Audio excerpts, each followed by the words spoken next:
Bom dia a todos que nos ouvem.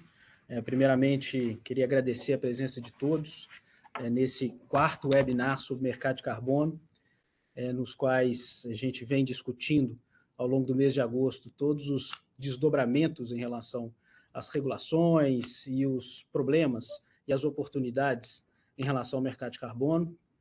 Estamos eu e Rebeca aqui no escritório em São Paulo para iniciar essas discussões. A gente sabe que cada vez mais se discute o mercado de carbono, a possibilidade de sua regulamentação, inclusive com o PL 528 de 2021, em relação à necessidade dessa regulamentação brasileira. A gente teve recentemente o decreto 11075, que de alguma forma cria aí bases para uma regulação do mercado de carbono, principalmente para setores específicos.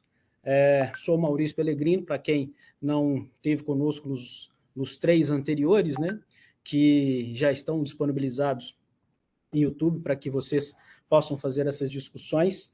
E gostaria, além de recepcioná-los, agradecer em especial ao Felipe Moraes, que está conosco hoje, para a gente fazer as discussões em relação a mercado de carbono, o Daniel Petersen, que também é meu colega, trabalha aqui conosco no SESCOM, e o Yuri Sayone, também sócio aqui do SESCOM Barrier, em relação às discussões criminais e compliance em relação ao mercado de carbono. Hoje, junto com a Rebeca, estamos aqui para falar um pouco mais, fazendo esse fechamento das discussões em relação às questões práticas quanto ao mercado de carbono. Essa é a nossa intenção ao longo de todo o tempo, para que a gente possa, de fato, desenvolver aí, nessa manhã de hoje, esse último webinar. Vou passar a palavra à Rebeca, mas antes eu queria apresentar o Felipe, que é da Oliveira Trust. Ele é formado em Ciências Contábeis, com certificação em Certificate and Money Laundering Specialist, ou seja, uma discussão em relação à questão de lavagem, né, de dinheiro, com MBA em Controladoria e Finanças Corporativas, ambos pela Universidade Cândido Mendes. Atuou no Banco Guanabara no período de 2003 a 2011, onde se destacou por estruturar a área de controladoria e gestão de risco. E hoje, membro do Oliveira Trust desde 2011, sendo responsável por gerenciar as atividades de compliance, controles internos, prevenção à lavagem de dinheiro, gerenciamento de risco e gerenciamento de capital. Fora isso, tanto o Yuri quanto o Daniel, a gente faz as apresentações assim que conseguirmos ao longo do nosso webinar, para que a gente possa dar andamento, já que começamos por problemas técnicos um pouquinho atrasados. Obrigado. Bom, bom dia a todos, então, bem-vindos aqui a esse webinar com a gente. Eu vou começar aqui hoje, né, como o Maurício disse, é o nosso último encontro. Nós recebemos muitas perguntas aqui dos inscritos, a gente vai fazer aqui um esforço grande de endereçar todas, tá?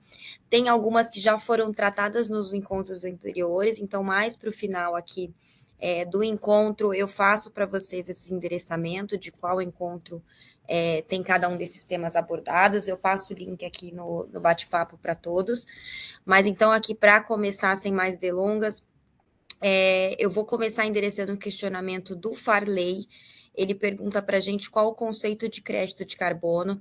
Esse tema já foi passado em outros encontros, mas eu acho que é um ponto de partida importante para a nossa conversa aqui hoje com Felipe, Yuri e Daniel. Então, o que a gente tem aqui no Brasil hoje, em termos de regulamentação, de legislação posta, é o conceito que foi trazido pelo decreto 11075 de 2022, que é aquele decreto regulamentar que lança as bases aí para o nosso sistema de créditos de carbono, de mercado de carbono no Brasil. Eu vou pedir licença aqui para ler o conceito, acho que é importante estarmos todos a par aí do conteúdo que é trazido pelo decreto. Então, ele define crédito de carbono como ativo financeiro, ambiental, transferível e representativo de redução ou remoção de 1 tonelada de dióxido de carbono equivalente que tenha sido reconhecido e emitido como crédito no mercado voluntário ou regulado. Então, aqui bem no comecinho, ele coloca, então, o crédito de carbono como um ativo financeiro, né? A gente já falou aqui num encontro anterior que, do ponto de vista contábil, entendemos que essa classificação não está correta, porque o mais correto, tecnicamente, seria o enquadramento como um ativo intangível. Mas eu queria ouvir de você, Felipe, o que você pensa aqui a respeito dessa classificação como ativo financeiro. Então, quais são os impactos, né, decorrentes dessa classificação aí do decreto nessa categoria, né, de ativo financeiro, porque esse enquadramento ele leva à necessidade da observância a regras, né, que são próprias das instituições financeiras, inclusive as práticas de compliance e prevenção à lavagem de dinheiro. Então, por favor, se você puder começar aqui para a gente conversando e explicando como você enxerga esse tema, acho que seria bacana. Legal, Rebeca. Bom dia aí, Rebeca. Bom dia, Daniel.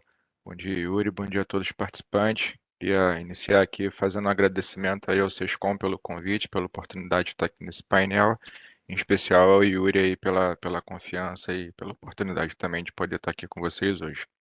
Bom, sem dúvida alguma, eu enxergo esse ponto como uma oportunidade de negócio, né? É um tema que está muito evidente e que certamente está evoluindo aí no aspecto jurídico e regulatório. Olhando aqui do nosso lado como oportunidades, talvez pensando aqui no âmbito de fundo de investimento, quando a gente atua como administrador e como custodiante, no aspecto de emissores, né? Se porventura no futuro a gente vier a prestar o serviço de escrituração, fato que eu entendo que é um assunto de grande repercussão, de grande relevância e que gera certamente muitas oportunidades. Temos o lado das ameaças também, né, das fraquezas, e vamos debater um pouquinho sobre isso daqui, mas eu enxergo um tema que está seguindo aí um caminho sem volta. E sobre a entrada dele, né, na atuação aqui de instituições financeiras pela classificação como ativo financeiro, eu acho que vai acontecer. Em termos de PLD hoje, toda a estrutura de instituição financeira já está bem madura, né? A gente já está aí numa segunda geração de normativos, né? CVM, Banco Central. Os reguladores vêm se aproximando cada vez mais dos regulados, o que faz a gente aprimorar cada vez mais os nossos controles, né? E com isso desenvolver melhor aí a nossa capacidade de prevenção. Essa nova regulamentação, que já nem é mais tão nova assim, né, a 3978 e a Resolução 50 da CVM, vieram muito alinhadas ali, o Banco Central e a CVM fizeram um esforço grande de trazer um alinhamento de conceitos, o que facilita para a gente aqui na absorção de conhecimento. E tem o lado da minha preocupação agora com essa classificação de ativo financeiro. Estudei um pouquinho aqui, fiz algumas pesquisas quando eu recebi o convite, né, participei dos painéis anteriores também, vi algumas preocupações parecidas e acho pertinente provocar aqui essa reflexão, né? Do aspecto contábil, você já colocou, foi abordado também. Agora, lendo aqui um ofício da CVM do ano passado, né, de setembro de 21, teve uma questão envolvendo fundos e que tinham as UCS, né, Rebeca? Depois eu vou até pedir para você explicar um pouquinho esse conceito, mas vou fazer uma comparação aqui de UCS com o próprio crédito de carbono. E a CVM ela não reconheceu ali a UCS como um direito creditório, e aí dessa forma não sendo permitido, por exemplo, fazer parte da carteira de um FDIC. E aí teve a possibilidade de transformar esse FDIC num fundo 555, alegando a possibilidade de ser considerado um ativo financeiro. Lembrando que esse parecer da CVM é anterior ao decreto, mas ainda assim a minha preocupação permanece e a gente vai chegar lá nessa conclusão no motivo pelo qual essa preocupação ainda permanece. E aí eles fizeram uma consulta também na B3 E a CVM respondeu a esse ofício dizendo que também não considerava a UCS um ativo financeiro, porque ela precisava ter registro e depósito centralizado, instituição autorizada a funcionar pelo Banco Central ou pela CVM para esse propósito. E estendeu a consulta também à B3 e a B3 corroborou esse entendimento. Então, ao mesmo tempo que hoje eu enxergo isso como um passo, né, um avanço na parte regulatória, o decreto trouxe essa definição de forma mais clara, eu ainda enxergo com algumas barreiras conceituais para que esse ativo ele comece a ingressar no sistema financeiro, né? E aí dando a oportunidade de novos negócios, novas estruturas, e aí, consequentemente, envolvendo aqui a nossa estrutura de PLD, mas eu vejo isso como uma barreira ainda forte, né? E que eu acho que vai regularizar em breve, eu acho que é um tema que está muito em evidência e está tendo um esforço para que se tire da mesa essas preocupações e essas barreiras regulatórias para o desenvolvimento do produto, mas hoje essa é uma preocupação que eu tenho e não sei se seria possível hoje algum fundo de investimento nascer com esse formato de ativo financeiro único, exclusivamente com a definição do decreto. Mas, no geral, eu acho que a estrutura hoje já existente de prevenção à lavagem de dinheiro suportaria a entrada desse novo ativo num contexto aí de novas operações. Claro, que cada ativo tem a sua particularidade, né, os seus riscos específicos, e aí, consequentemente, gera a necessidade de você implementar controles específicos para mitigar esses riscos. Mas, no geral, hoje, acho que a minha maior preocupação em relação a essa primeira entrada, né, essa primeira análise de impacto e de oportunidades e ameaças fica nesse ponto. Queria convidar o Yuri aí para passar um pouquinho da visão jurídica em relação a esse aspecto. A gente já conversou um pouquinho, mas eu acho legal dividir também. E Rebeca também, se quiser fazer um parênteses em relação ao esclarecimento de UCS e crédito de carbono, como você me esclareceu também, acho que de repente pode ser a dúvida de outras pessoas. Tá bom, eu acho que a gente, Yuri, se você não se incomodar, acho que eu deixo você para depois, porque eu queria aproveitar o gancho, Felipe, do que você mencionou agora, porque no final a gente não combinou, mas você acabou endereçando algumas questões que a gente recebeu aqui da plateia, então só vou fazer aqui o destaque. Nós recebemos alguns questionamentos justamente sobre isso, se essa questão do ESG, do crédito de carbono, é um modismo, se é alguma coisa que de fato vai alterar aí o modo de fazer negócios, então você já falou um pouquinho sobre isso. Nós recebemos até perguntas questionando se essa questão de compensação de emissões vai ser um tema que vai passar a ser exigido de todos os setores da economia ou alguns setores específicos, então acho que isso já foi endereçado, mas também aqui para compartilhar um pouco da nossa opinião, o Maurício também me complementa, por favor. Nós enxergamos aqui como realmente algo que veio para ficar, essas exigências vão vir, sim, a ser feitas, e de todos os negócios, é claro que numa intensidade maior ou menor, de acordo com os impactos dessas atividades no meio ambiente, mas é um assunto que está, sim, na agenda do dia, então, é um tema a se preocupar. Recebi até um questionamento aqui, né, no webinar, se essa questão dos créditos de carbono poderia, inclusive, desmotivar, né, a adoção aí de novas tecnologias para a redução de emissões por conta, né, desse caráter transacional, então da possibilidade até de aquisição de crédito de carbono a título especulativo. Acredito que não, até porque a gente tem vários estudos mostrando que tem uma curva em ascensão do preço do crédito de carbono, então a gente tem expectativa que o preço do carbono ele vá subir. Hoje a gente está falando de mais ou menos 8 dólares, 8 dólares e meio aqui no Brasil, porque é comercializado no Brasil. Uma das perguntas até fala do preço na Europa, né, que é de 200 dólares. Não sei se a gente vai chegar a esse preço aqui no Brasil, mas a tendência é sim de aumento, e a tendência é que fique mais caro compensar as emissões via aquisição de créditos do que incorporar novas tecnologias para reduzir impactos. Então, respondendo aqui, acho que um total de 6 ou 7 perguntas, acho que a gente consegue amarrar aqui toda essa conversa também com a fala do Felipe. E aí, Daniel, aproveitando também aqui o gancho do que o Felipe falou, né, dessas possibilidades de fraude e até a regulamentação incipiente que a gente tem no tema aqui do Brasil, a gente conseguiria endereçar alguns desses riscos ou mitigar, né, alguns desses riscos via disposições contratuais. Então, é possível estruturar os contratos, né, de compra e venda dos créditos de carbono de forma a mitigar esses riscos, esse risco de fraude que o Felipe mencionou? Bom dia, Rebeca. Bom dia, Maurício, Yuri. Bom dia, Felipe. Bom dia ao pessoal que nos assiste hoje. Rebeca, é uma pergunta, né, que a gente responde que sim, mas sempre responde que depende, né, ao mesmo tempo. Eu entendo que na elaboração de um contrato envolvendo crédito de carbono, a gente tem aí vários aspectos, né, a ser considerados, desde aspectos técnicos normativos, legais, questão de tempo e questões negociais, né, comerciais principalmente.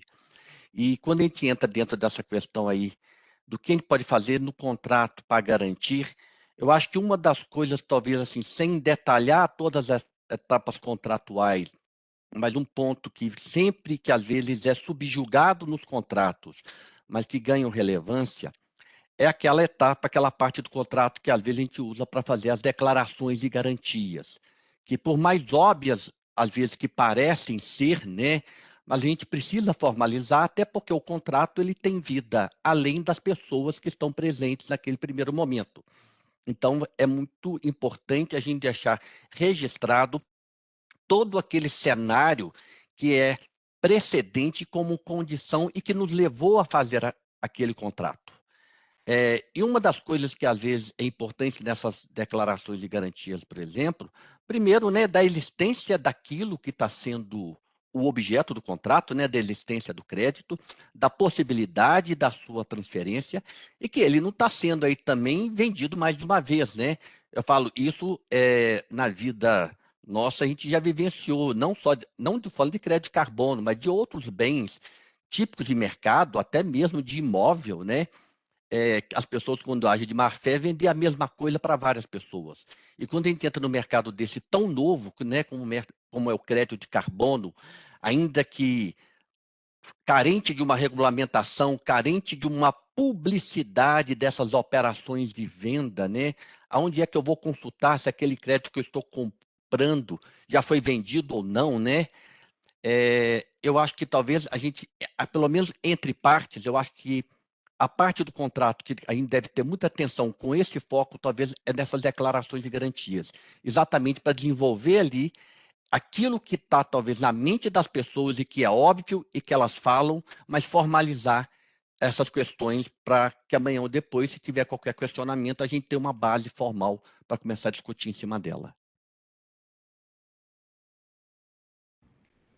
Legal, Daniel. Acho que é super importante mesmo em qualquer contrato, nessa seção das declarações e garantias é uma das mais importantes, né? Porque ela anda aí de mãos dadas, né, com as cláusulas que dispõem sobre indenização. Então, de fato, é bom ter uma atenção especial aí nessa seção para que reflita, de fato, o que foi discutido e o que foi analisado previamente à assinatura do contrato, né?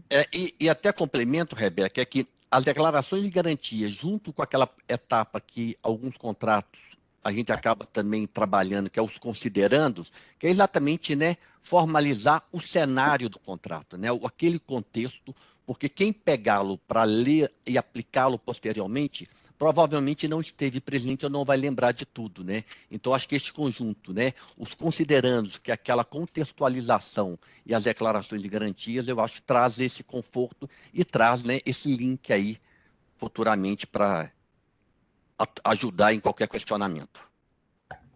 Isso aí, obrigada, Daniel. Yuri, aqui falando de fraude, né?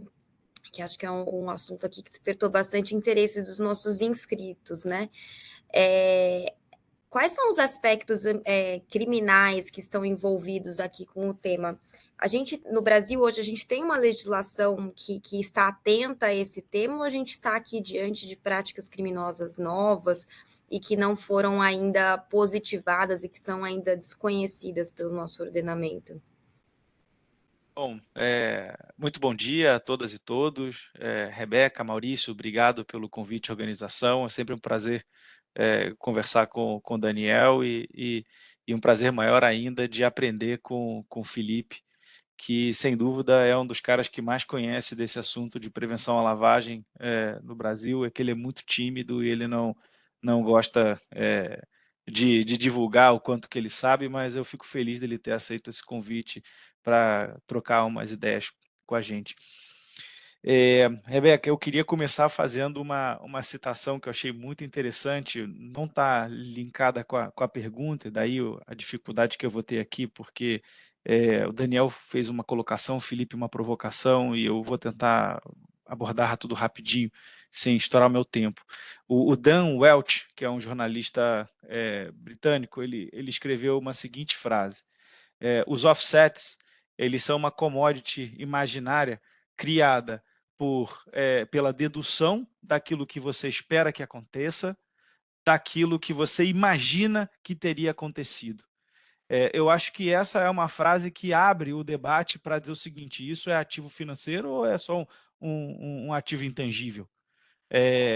Então, essa que é a dificuldade inicial que a gente tem para tratar do crédito de carbono como um ativo financeiro. Isso vai impactar diretamente na pergunta que você me fez, porque a depender da natureza, e aqui eu vou responder primeiro a provocação do Felipe, assim, se a gente tem um decreto que estabelece, que dá essa característica de ativo financeiro, é uma questão de tempo de ter uma resolução do CMN dizendo que todos aqueles depositários ou quem vai prestar serviço de escrituração precisa ser uma instituição credenciada no Banco Central.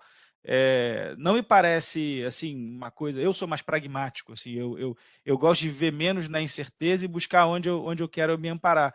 Porque é simples, vamos fazer uma comparação com o que a gente já existe em termos de estrutura, que é o ouro. E aí, Maurício é o nosso grande especialista em direito minerário e direito ambiental. O ouro, ele tem duas naturezas jurídicas. Então não me preocupa mas ele é ativo financeiro, mas eu acho que ele não é ativo financeiro. Mas por que ele não pode ser as duas vezes, as duas coisas? O ouro, ele é matéria, ele é metal, quando você lavra, faz a barrinha e vende, por exemplo, para uma joalheria. Mas ele é ativo financeiro quando você pega e vende para uma instituição financeira, há uma custódia no Banco do Brasil, e aí você consegue usar ele como lastro, como várias outras coisas. Então, assim, eu não acho assim, um grande problema, eu não me vejo travado no meio do caminho. Talvez a gente precise da complementação da regulação para que as instituições elas consigam funcionar tal qual já fazem com relação ao ouro. Acho que essa é a minha primeira resposta à provocação que o Felipe fez. Então, acho que é só uma questão de tempo de amadurecimento regulatório. Eu não acho que vai travar nada. Pelo contrário, eu acho que é um mercado que vai ser cada vez mais estimulado, cada vez mais aquecido, e acho que tal qual o Felipe ponderou, no sentido de que, olha, nós temos um mercado de uma prática de PLD madura, idem vai ser tratado com relação ao direito penal. O que vai mudar na prática é a natureza que eu vou dar, porque se ele for ativo financeiro, eu vou ter que, por atração, olhar o enquadramento das práticas criminosas para a lei dos crimes contra o sistema financeiro nacional.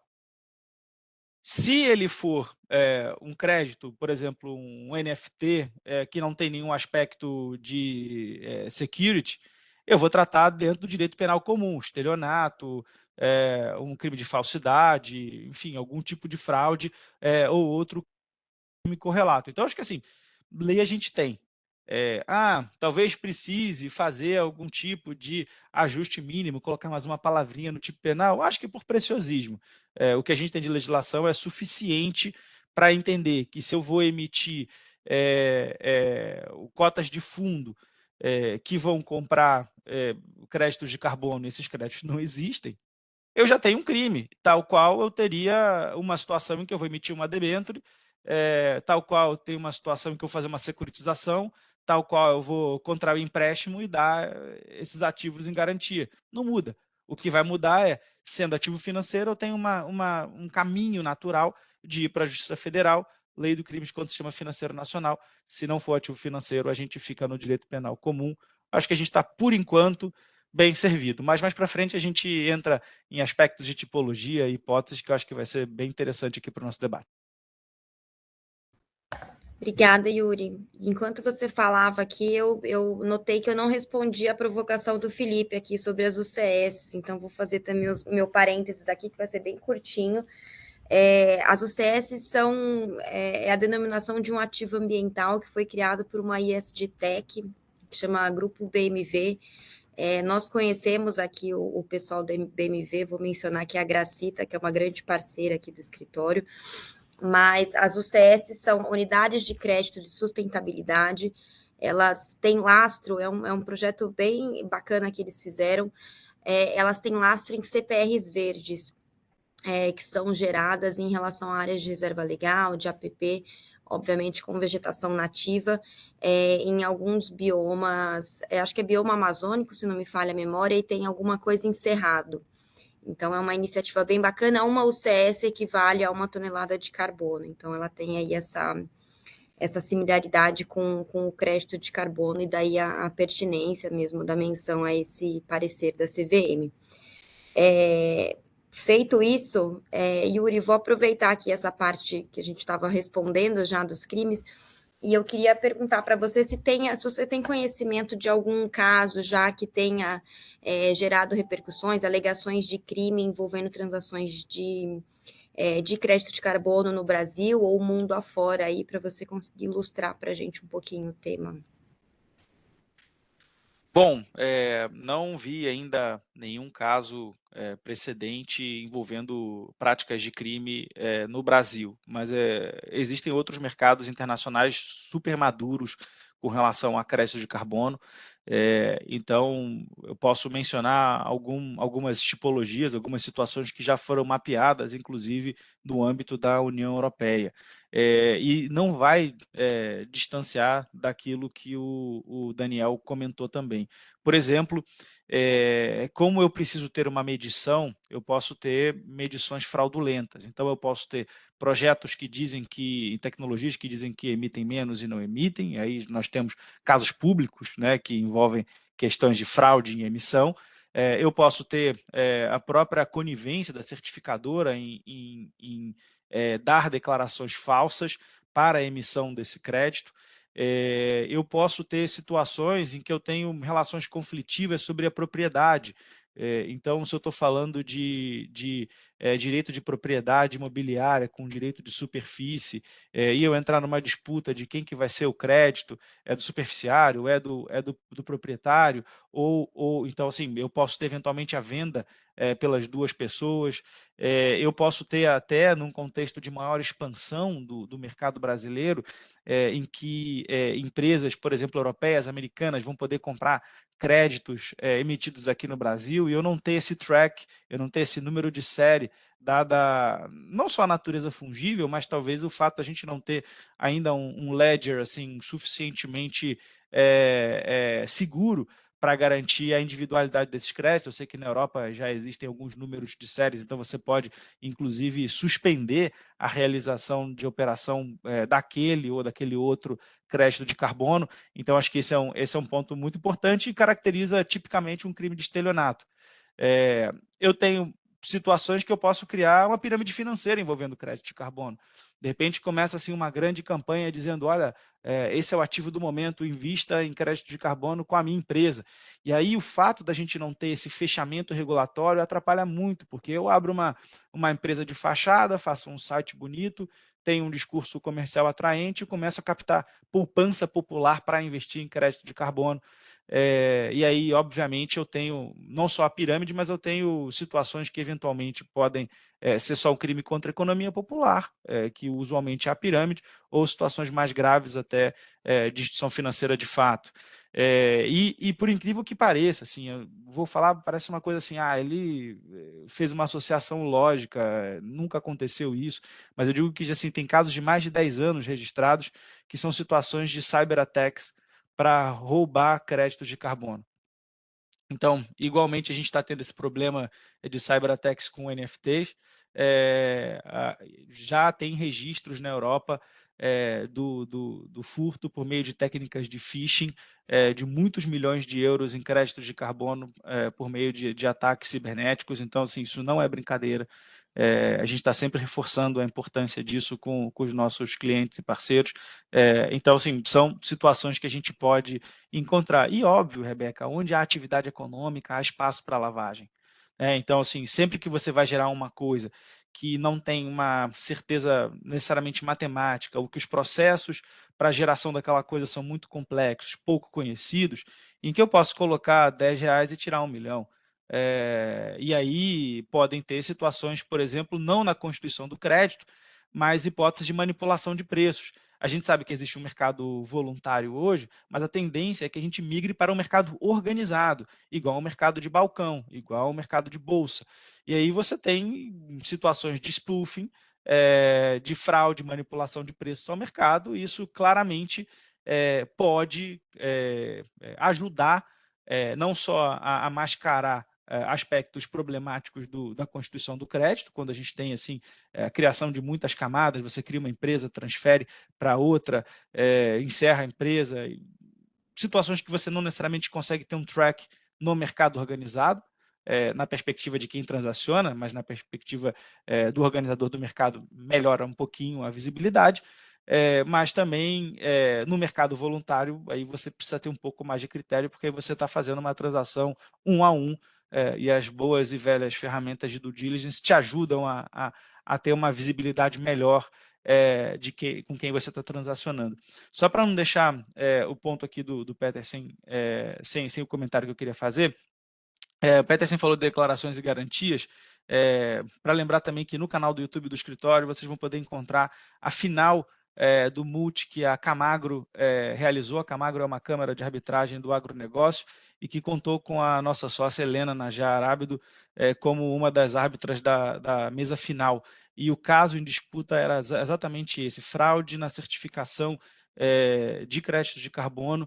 E, enfim, o caso está lá para quem quiser conhecer os detalhes, e só para vocês entenderem que esse não é aqui um tema tipicamente teórico, ele já é uma preocupação de vários participantes da sociedade organizada.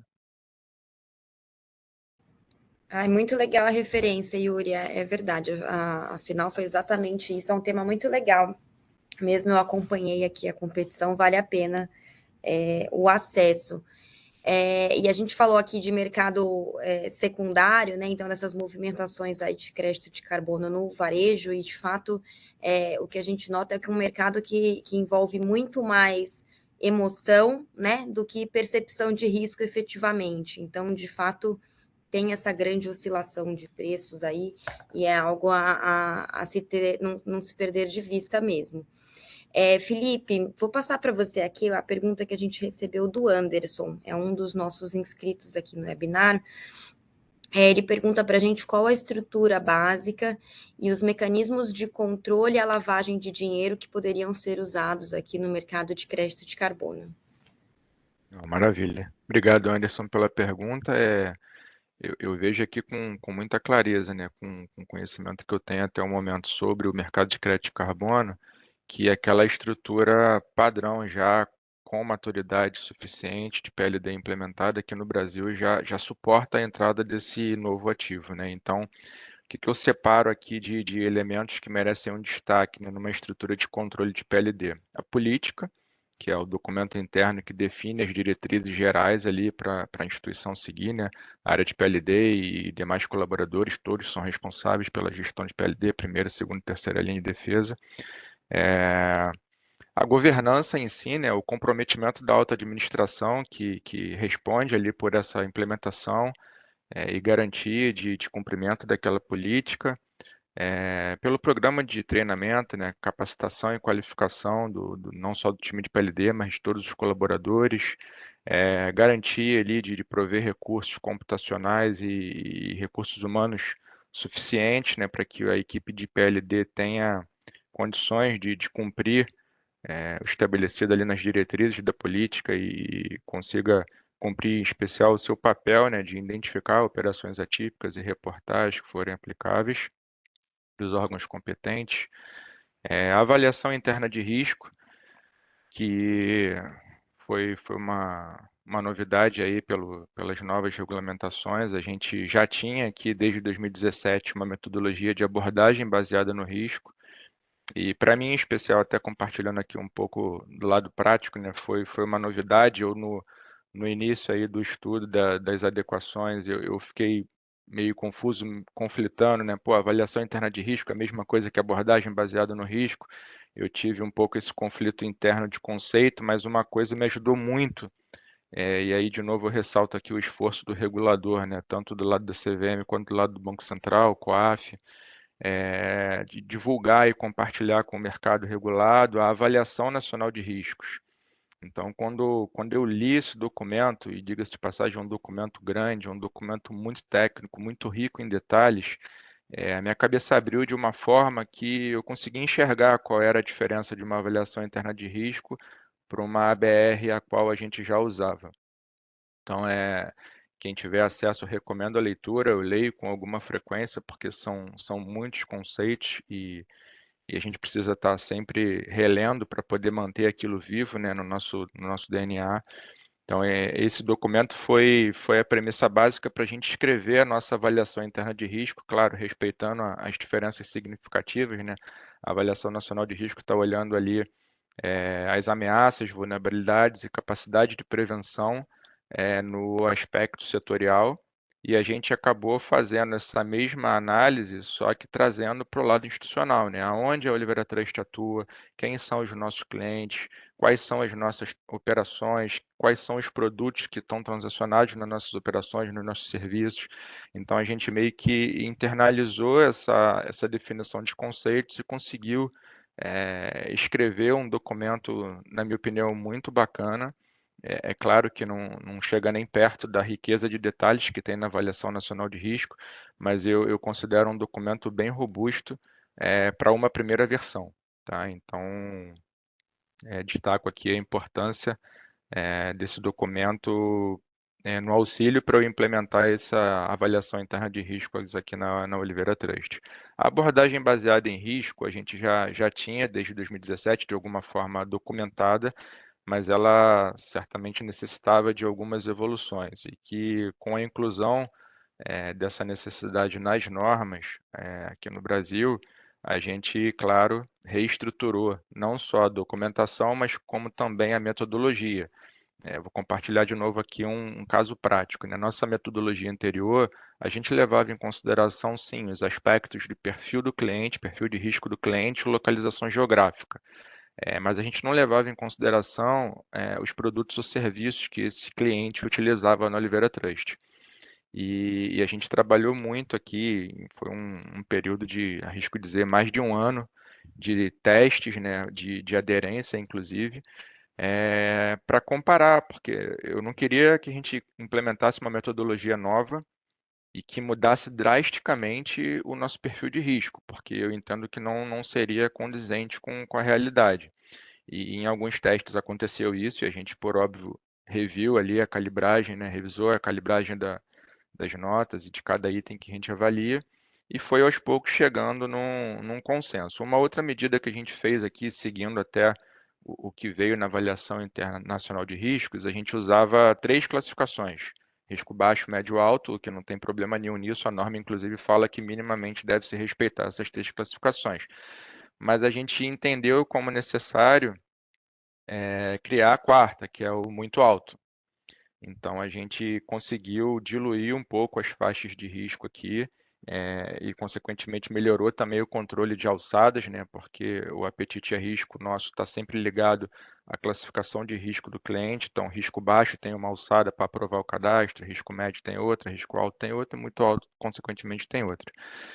Então, essas foram as principais alterações práticas aqui no viés aqui de adequação da nossa metodologia de abordagem baseada no risco, considerar o produto e serviço na nota de risco daquele cliente e, claro, ajustes na documentação. Um outro ponto que a gente evoluiu bastante aqui com esse novo marco foi a gente, de fato, escrever e documentar e criar uma metodologia passível de verificação para o risco dos nossos produtos e serviços, coisa que a gente tinha, mas para esse aspecto do produto e serviço, o risco estava muito na cabeça de todo mundo. Então, a gente tinha ali o pessoal do Comitê de Compliance e Risco, que já tinha essa percepção de risco de cada produto ou serviço nosso, e depois que saiu essas regulamentações do CVM Banco Central, a gente colocou isso também no papel junto com a metodologia de ABR de classificação de risco dos clientes, a gente criou uma para os riscos dos serviços e produtos também. Tá? Um outro elemento que eu considero extremamente importante, né, é o processo Conheça Seu Cliente. E aí nele a gente vai fazer aquela avaliação básica, né, de identificação, qualificação e classificação. E aí a classificação está ligada à nossa metodologia de ABR, que combinando esses fatores, né, de risco de perfil do cliente, por exemplo, atividade principal, profissão, localização geográfica do cara, se tem mídia reputacional negativa, se é um PEP, se está em alguma lista de sanção. Então, tudo isso vai agravando a nota de risco desse cara e quando somado ali ao produto ou serviço, também a gente tem uma nota final.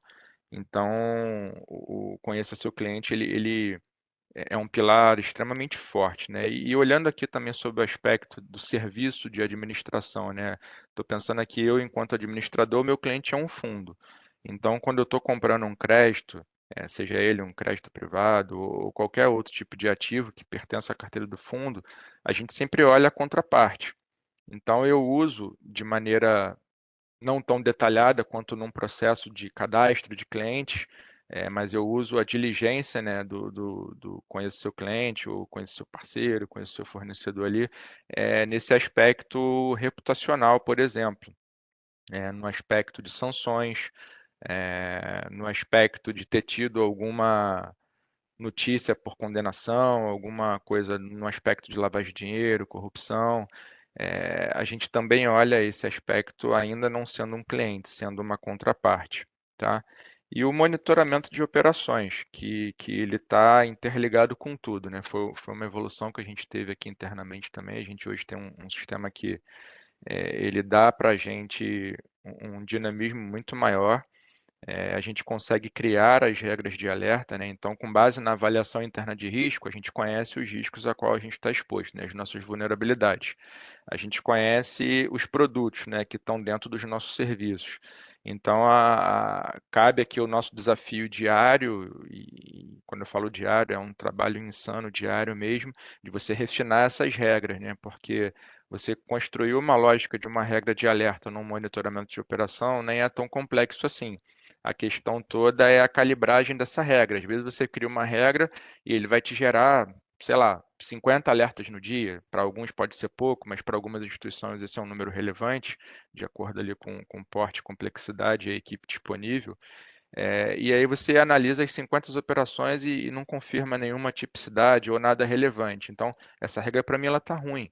Ela está gerando muito falso positivo. Então, está gerando um custo para a equipe desnecessário. Então, eu preciso manter essa regra porque a gente entende que ela vem para mitigar um risco ao qual a gente identificou na avaliação interna de risco, mas eu preciso dosar um pouco. Então, a gente conta aí diariamente, a gente tem reuniões diárias de equipe e com a nossa equipe também do sistema que a gente contratou para fazer esse monitoramento.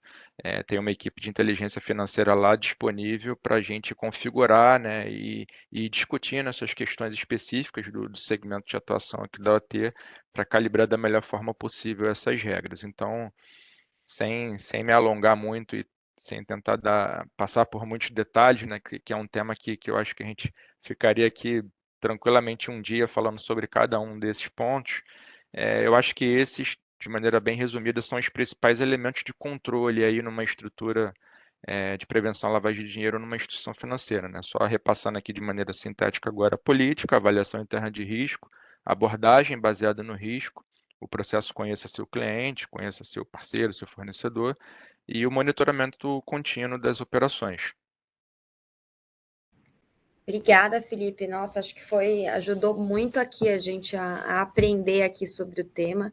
de fato, essa questão da calibração é o maior desafio, né? Porque no plano das ideias, da teoria, tudo funciona bem, né? Na prática, né, com os desafios que a gente vai enfrentando no dia a dia, as necessidades vão surgindo, né? Então, essa adaptação é super importante.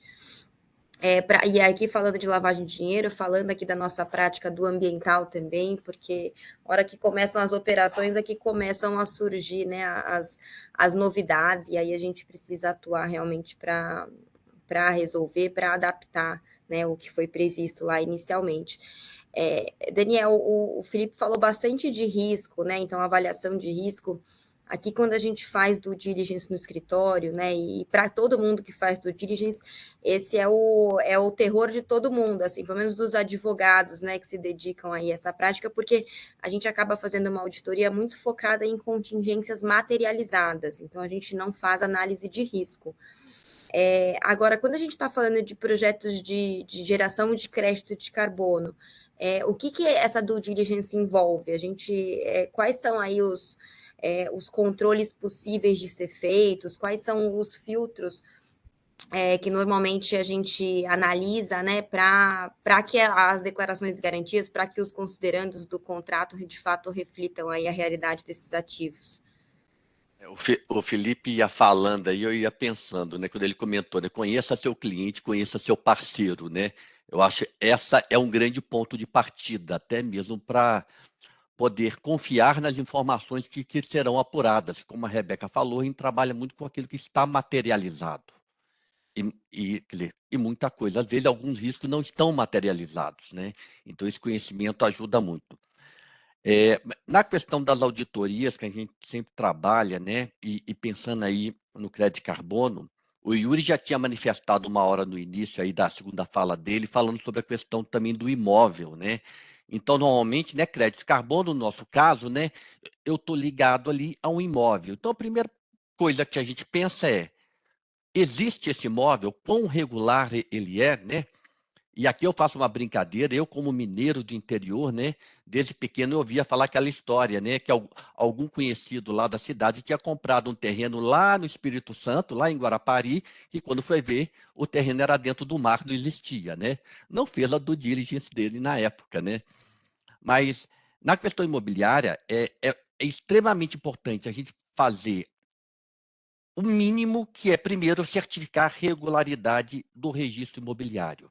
Aquele imóvel existe, aquele imóvel está registrado, existe formalmente, e a cadeia dominial dele te dá esse conforto, porque a gente também tem que compreender que no nosso país, o nosso registro imobiliário, ele varia muito de região para região.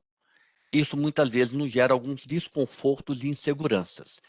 Então, por a gente ter muito essa variável da qualidade do nosso registro imobiliário, às vezes a gente tem que fazer um trabalho não apenas de ver um registro atualizado, mas pedir, às vezes, uma certidão vintenária, ou puxar essa cadeia dominial, dependendo da região, lá de trás, para a gente poder acompanhar.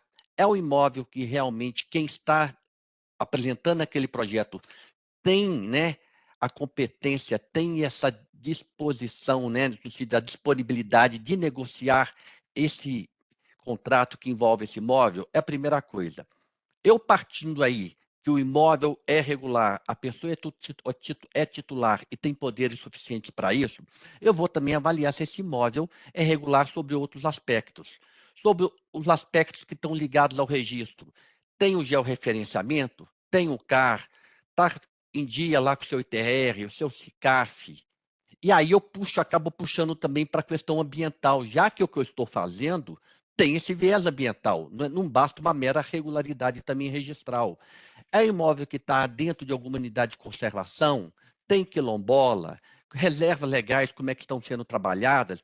Então, a gente acaba, quando a gente faz essa análise do imóvel, ela não é uma vertente meramente imobiliária ou apenas imobiliária, ela acaba puxando também para outros aspectos.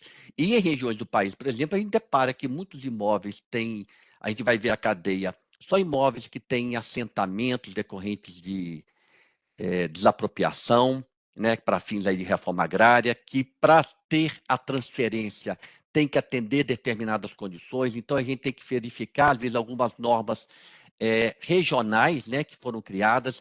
Então, dependendo de cada região, até essa due diligence, ela tem também esse aspecto diferenciado. Ela não é um padrão único, já que cada região vai ter uma tratativa, né, que vai ter a sua especificidade. E além de eu avaliar o próprio imóvel em si, eu também tenho que avaliar a pessoa que está envolvida, né? Eu acho que isso aí está muito dentro do que o Felipe falou, né? Conheça o seu parceiro, conheça o seu cliente. Aquela pessoa tem, né, condições, eu falo assim, de fazer aquele negócio jurídico que está gerando um ônus dentro daquele imóvel, vai violar alguma coisa, eu tenho risco aí, se ele vier alienar o imóvel, criar um direito real incidindo sobre aquele imóvel, de ser considerado nulo ou anulável, eu tenho que fazer também essa auditoria quanto ao proprietário. E muitas vezes isso vai além, quando o proprietário às vezes é uma pessoa jurídica, isso às vezes vai até além da própria pessoa jurídica, isso às vezes vai até nas pessoas que estão dentro da pessoa jurídica. E às vezes a gente puxa essa cadeia dominial, também essa auditoria, para 10 anos. Dependendo da situação. Até porque a gente quer ter um conforto com aquela titularidade, se tiver algum vício, eu alcanço o prazo do campeão de 10 anos se eu tiver o justo título, ou 15, né, que é o prazo máximo atual. Então, essa forma de fazer essa auditoria também, ela tem também, né, tem a sua variável, mas é algo que há de ser visto para não comprometer, ainda mais quando nós estamos trabalhando com um projeto que é de longo prazo. E nisso, também uma coisa que eu não queria deixar de comentar é que eu vi uma decisão um tempo atrás do STJ, uma empresa comprou de outra o que chama de floresta em pé, né? A madeira está lá plantada ainda, né? E quem vendeu a floresta para essa empresa, um tempo depois, vendeu o imóvel para uma terceira empresa. E quando vendeu esse imóvel para uma terceira empresa, vendeu o imóvel sem nenhuma ressalva. E se a gente pegar lá o Código Civil, né, artigo 79, 80 e 92, que fala, né, o imóvel compreende também tudo aquilo que está ligado a ele de forma natural, né? Quer dizer, a floresta é parte integrante do imóvel, é tido como um acessório, e aquela regra do Código Civil, né? O acessório segue o principal. Quando foi feita a venda do imóvel, a floresta foi junto para aquele terceiro. Terceiro, adquirente de boa-fé, porque não havia nenhuma ressalva. Passado alguns anos, a então adquirente da floresta foi cobrar daquele novo proprietário, me dá a floresta. Depois aí de briga de 10 anos no judiciário, o judiciário falou para ele, olha, o terceiro adquirente comprou o imóvel e os acessórios. Consequentemente, a floresta é dele. Você não tem o direito de cobrar dele a entrega da floresta. Porque foi tudo junto. Aquela venda foi feita sem nenhuma ressalva, não houve aquele destacamento, né, da floresta do imóvel. E na questão do crédito de carbono, me faz lembrar muito isso também, essa preocupação. E às vezes, quando a gente estava conversando esse assunto recentemente, como é que eu posso dar publicidade a essa venda do crédito de carbono de forma que, hoje, quem está me vendendo é um titular, vamos imaginar que o projeto envolve o próprio proprietário do imóvel, como é que eu vou ter garantia que essa floresta que está lá, por exemplo, que vai gerar o crédito de carbono, aquele plantio, ele vai permanecer por 20 anos, quer dizer, meu prazo de maturação. Quais são as medidas que eu possa fazer? Eu posso colocar no contrato, ele não vai vender, ele não vai onerar, ele se compromete a adotar todas as medidas legais disponíveis pela nossa legislação, caso alguém venha onerar aquela propriedade. Mas e se vier a surgir? Aí, lembrando o seguinte, a Lei 6.015, né, que é uma lei 76, que fala do que pode ser averbado e registrado na matrícula do imóvel, ela tem interpretação que o que está lá é aquela relação exaustiva, né, enumerativa, ela não é exemplificativa. Em junho agora deste ano, de 2022, foi acrescido o artigo 246 nela, que tem uma redação muito abrangente, que fala que pode ser averbado outras exposições que venham afetar a propriedade do imóvel, que fala que repercutam nos direitos relativos ao imóvel. Eu lembrei desse artigo e falei, eu acho que ele talvez possa se aplicar nesse caso, porque se eu estou fazendo, né, um projeto que vai ligar a um plantio que faz parte integrante do imóvel, isso repercute no imóvel? Claro que é um artigo novo, a gente depende de interpretação, dependemos de interpretação de corregedoria, já que a questão do direito notarial, a gente tem uma interpretação estadual muito forte que as corregedorias fazem. Eu tenho o CNJ, mas eu tenho as corregedorias estaduais e tenho ainda cada tabelião, né? Que cada tabelião tem uma interpretação, às vezes, peculiar também. Mas é uma forma que eu estava vendo assim, como dar publicidade. Eu posso registrar lá no cartório de títulos e documentos. Na minha preocupação, lembrando dessa decisão do STJ, quando, né, houve essa venda do imóvel que a Floresta foi junto, como é que eu posso vincular isso ao imóvel de forma que o terceiro que vier adquirir, ele tenha esse conhecimento? Quer dizer, a gente tem, na questão do contrato, tem vários aspectos que ele poderia trabalhar e certamente eu iria que estourar o meu prazo, que eu prometi que eu não iria estourar. Mas, falando rapidamente, outra coisa importante no contrato é a gente conhecendo bem o projeto, conhecendo tecnicamente, conhecendo o interesse das partes, a alocação de responsabilidade contratual ela tem que ser muito bem detalhada. Qual que é o papel de cada parte e qual que é o risco que cada parte assume. Seja a gente falando de questões ligadas a caso fortuito e força maior, que às vezes não valem deixar para aplicar a regra geral, isso tem um impacto muito grande.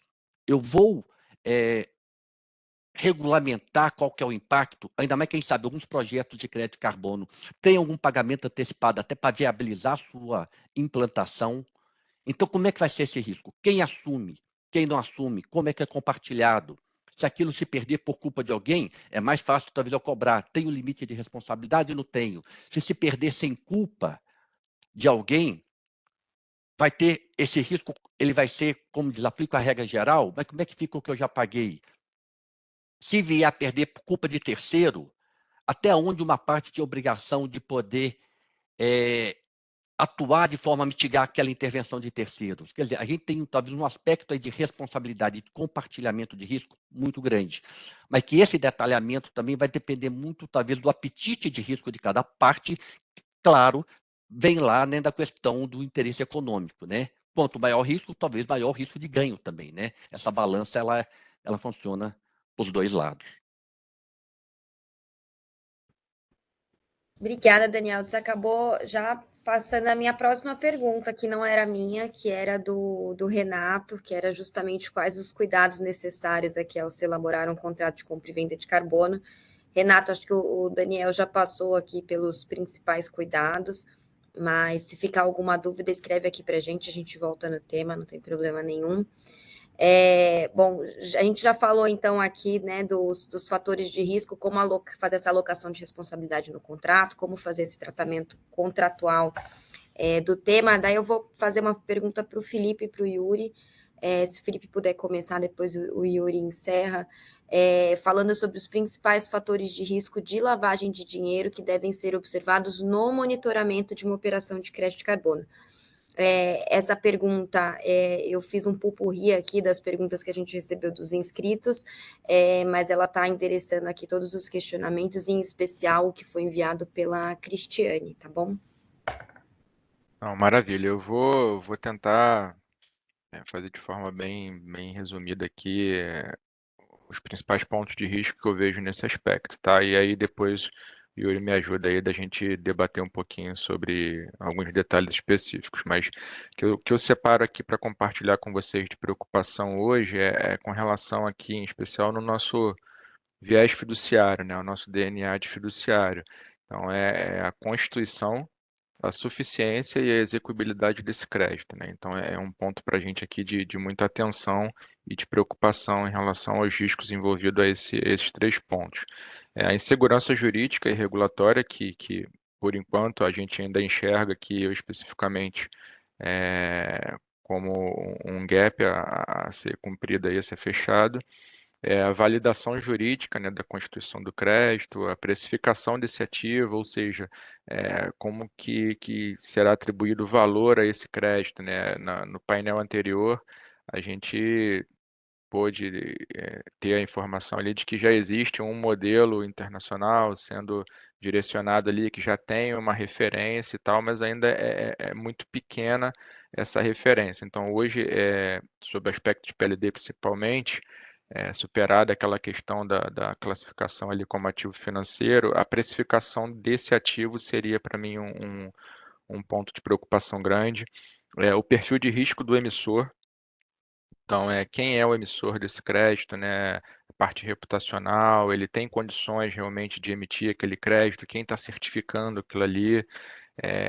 Olhando aqui no viés um pouco, né? A gente atuando possivelmente no futuro como escriturador, né? A gente olha o risco do emissor, mas a gente monitora também os investidores. Então, quem é o investidor que está comprando esse crédito, né? Está compatível com a atividade, com o nível de conhecimento desse cara, a compatibilidade financeira e patrimonial é compatível com o investimento de natureza de risco desse ativo, né, do crédito de carbono, atividade econômica, enfim, localização geográfica, identificação do beneficiário final, quando se estiver falando do investidor, né? Então, se o investidor for uma pessoa jurídica, a gente faz a diligência reputacional e todas as outras diligências até alcançar ali o real beneficiário pessoa física da cadeia como um todo. Então, eu acho que de maneira resumida, e assim, se detalhar cada uma dessas não tão resumida assim, mas esses são os principais riscos que eu ainda vejo como especial atenção nesse momento, tá? Não sei se o Yuri com certeza vai complementar com algumas provocações adicionais aí, mas da minha parte esses são os mais relevantes. Eu acho que assim, um pouco do que o Daniel colocou, se a gente for pensar futuristicamente no fundo multimercado. Então, vamos pensar no fundo que vai começar a encarteirar esses créditos. Que tipo de diligência eu tenho que fazer? O Daniel bem colocou. Eu tenho o risco de quem está se posicionando como titular dos créditos não sê-lo. Eu posso ter um projeto que se diz gerador de crédito, enfim, por unidade de conservação e tal, e quando eu vou ver, uma parte está lá na Amazônia que é bem da União. Como os créditos eles não são bens privativos da União, né, definidos na Constituição, a gente não tem o crime de usurpação, né, Maurício? Mas certamente a gente estaria sujeito, inclusive, a uma pena de perdimento e pagamento de indenização para a União. Então, eu acho que os riscos de PLD estão muito hoje, né, estão muito mais associados a esse momento da constituição do crédito e, eventualmente, num segundo momento, num mercado mais organizado, seria bom entender o perfil desses investidores, porque você fala assim, todo mundo que investe em cripto passa a ser considerado um cliente de alto risco porque cripto é muito volátil e tem um risco intrínseco de lavagem. Tá, mas não serve só isso. A gente precisa entender qual que é o nível de distribuição do investimento dele nesse tipo de ativo volátil, a gente tem que entender se ele tem uma pertinência com aquele tema, ou seja, no caso do crédito de carbono, se ele é só um investidor especulador ou se ele está ali porque ele quer tradear, porque vai fazer algum offset, ou porque ele talvez seja um outro player do mercado financeiro. Então, acho que a construção desse perfil do investidor do crédito de carbono, ela vai passar por entender a situação particular de cada um e mesmo que seja o mesmo ativo, isso vai naturalmente gerar percepções de risco diferentes e isso não é nada, não é, mas eu sou um cliente de alto risco. Eventualmente, se você for um super qualificado, dependendo do tipo de negócio que você faz, você vai ser um alto risco por definição, e isso não é ruim, ninguém vai te tratar mal lá, não, você vai ser super bem recebido e atendido. A diferença é que as suas operações vão sofrer um pouco mais de monitoramento e nenhum problema. Eu acho que, por hora, as tipologias mais tradicionais, por exemplo, falta de capacidade financeira, demandaria assim, alguém que estivesse transacionando um volume muito grande de créditos, e eu acho que ainda não tem esse mercado para esse tipo de percepção. Mas eu chegar comercializando um crédito em nome de terceiro, talvez seja uma tipologia típica que encontre lá a preocupação que o Daniel levantou. Então, eu acho que a gente ainda vai ficar um pouco nesse básico em termos de tipologia. Eu acho que é nesse sentido. E para não derrubar o Felipe, porque o Pedro lançou uma pergunta aqui no chat, perguntou assim, ele falou assim, eu tomei a liberdade de começar a responder, tá, Rebeca? Se o problema está na constituição do crédito, a tokenização seria uma forma de legitimizar o ativo? Eu acho que não, tá?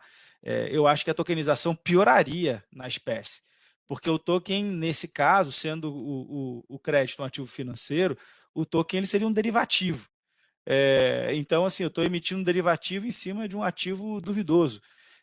Talvez, a depender daquilo que a gente for olhar, por exemplo, eu falei lá do mercado transnacional do crédito, eu poderia usar blockchain como forma de garantir uma segurança.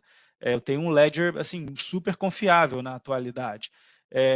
Mas assim, eu vou conseguir mitigar todos os riscos referentes à emissão? Não.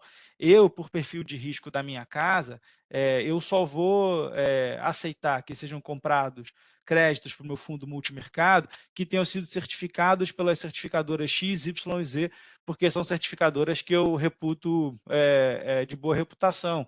Eu não tenho uma norma BNT de certificação, eu não tenho uma norma Inmetro, eu não tenho normas. Aliás, assim, qual que é a norma pública que vai dizer como que se constitui um crédito de carbono? Porque eu posso ter métodos de tecnologias diferentes que têm pegadas diferentes. Então, talvez o futuro da precificação do crédito de carbono seja igual, por exemplo, do mercado de óleo, em que eu tenho uma cesta básica, que é o Brent, por exemplo, e a depender daquilo que eu lavro, eu posso ter um reajuste para cima ou para baixo do preço, a depender da qualidade daquilo que eu for, da tecnologia que eu usar. Não sei, eu não sou especialista nisso. Mas eu acho que o ponto aqui que eu quero colocar para vocês é que, assim, quanto mais complexidade a gente trouxer para a operação, a gente não vai resolver o problema, a gente vai dar mais confusão. A gente precisa ainda resolver os básicos, porque o principal que a gente vai encontrar de fraude vai estar no básico. Tá? E para encerrar, porque eu sei que a gente já está no tempo, eu não vou mais falar, eu queria fechar a minha participação com um quote também, só que agora do Mark Shapiro, que é um outro jornalista que cobre bastante o mercado de carbono.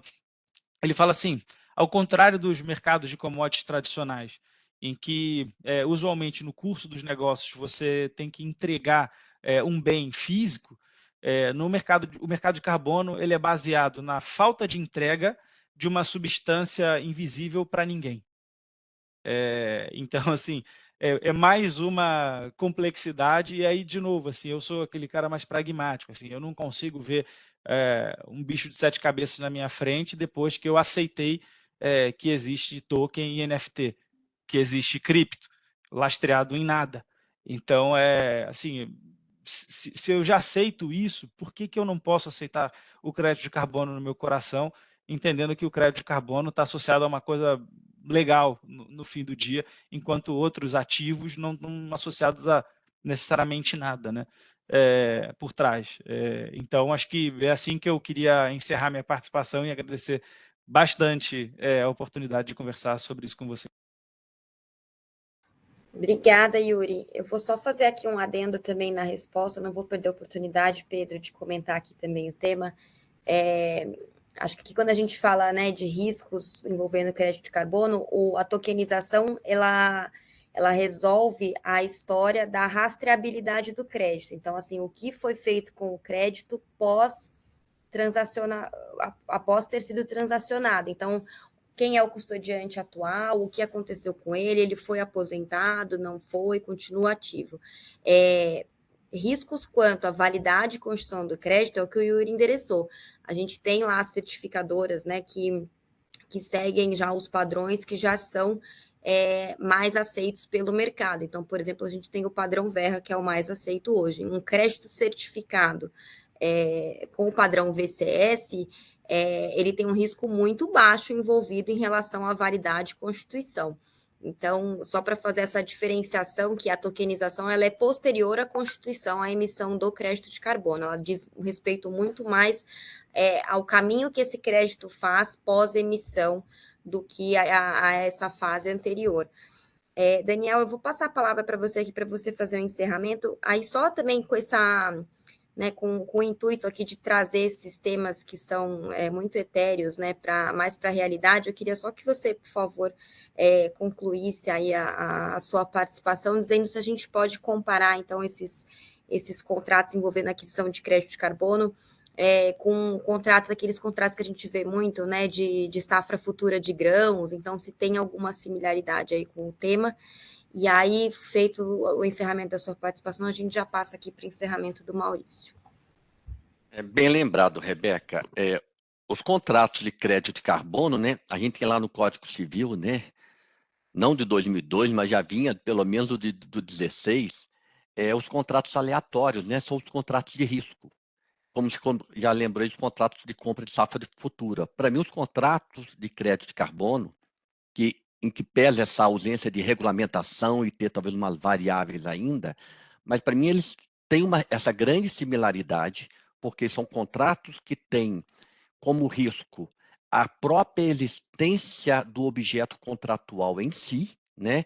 Que ele pode deixar de existir na qualidade e na quantidade futura, ou até mesmo deixar de existir integralmente, no caso aí, numa situação extrema da área, simplesmente eu vou falar, se incendiar ou ter qualquer outra praga que não permita, né, que se configure tecnicamente a existência daquele crédito. Então, eu acho que tem essa similaridade.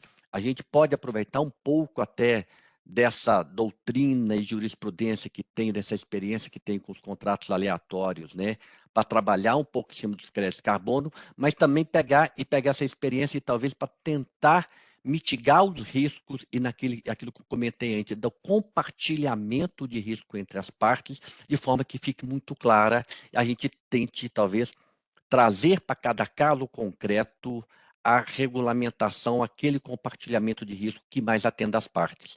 E só para fechar, eu queria falar o seguinte, para mim, uma grande importância que a gente tem nesse tipo contratual, principalmente quando a gente fala pela novidade, seja até novidade jurídica, pela ausência de legislação específica, pela novidade técnica, né?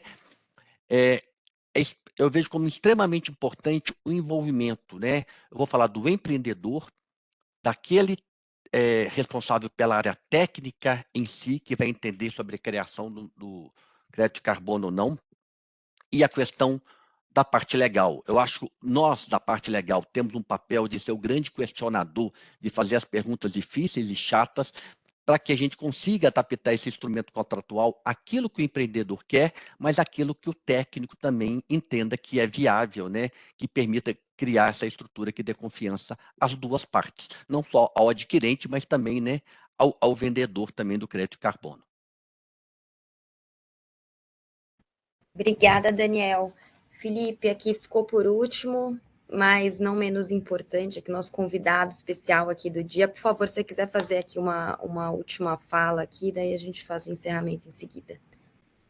Então, basicamente, registrar aqui meus sinceros agradecimentos aí ao Sescom pelo convite, em especial a Yuri, e agradecer também a participação aí de todos os convidados. Espero que eu tenha conseguido aí contribuir com algum conhecimento, compartilhar algumas experiências e estou à disposição aí de vocês para o que for preciso. Muito obrigado aí, um bom dia a todos.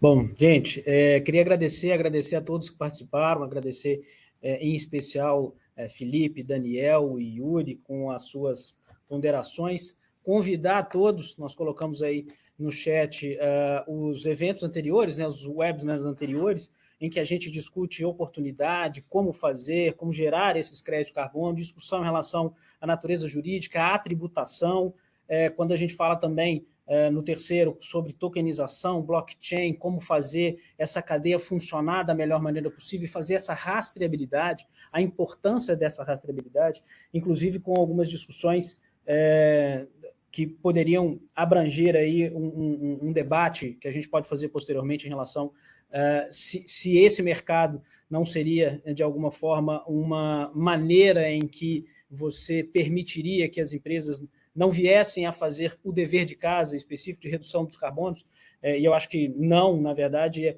é uma forma de iniciar esse meio para tentar fazer essas reduções no nível global e, obviamente, como colocado pela Rebeca, com o aumento dessa valoração, da precificação do crédito carbono, isso vai fazer com que seja mais rentável reduzir as emissões e não sair comprando crédito de carbono por aí. E a gente sabe das dificuldades em relação a isso, e obviamente que a regulação futura vai fazer com que essas limitações sejam cada vez mais rigorosas, fazendo com que esses créditos sejam cada vez mais valorizados. influenciando, portanto, a minha atuação inicial para fazer essa redução, porque, de fato, não vai valer a pena. E hoje, especificamente, a gente discutindo garantias, como reduzir esses riscos, como avaliar esses riscos, principalmente numa preocupação em relação à lavagem de dinheiro, em relação às repercussões, e aí, obviamente, as garantias que devem ser sempre olhadas quando estamos discutindo, de fato, um debate em relação a esse mercado, que é um mercado novo, que é um mercado que, embora se fale muito desde o protocolo de Kyoto, em relação também ao Acordo de Paris, e até mesmo na Política Nacional de Mudanças Climáticas de 2009, já tinha uma indicação específica desse mercado, mas a gente sabe que a sua regulamentação ainda não veio, pelo menos não na robustez que ela é necessária, embora existam aí projetos de lei para esse avanço, é uma preocupação que a gente tem para que a gente possa, de fato, estar junto nessa pretensão de redução dessas mudanças climáticas que cada vez mais nós temos sentido na pele. Então, agradeço a vocês, eu acho que é importante para que a gente faça essa discussão e convido novamente a rever os webinars anteriores e também a esse webinar que a gente fez aqui ao longo do mês de agosto para fazer essas discussões de mercado de carbono. Agradeço a todos, agradeço a todos que nos ouviram ao longo desses nossos encontros, e principalmente a Rebeca aqui, que nos ajudou a fazer e a brilhantar toda essa discussão de mercado de carbono, que é uma coisa que, de fato, veio para ficar, e a gente tem que ajudar a regulamentar e fazer com que ela torne-se cada vez mais real. Obrigado. Obrigada, bom dia a todos, então. Bom dia. Bom dia. Até logo, bom dia.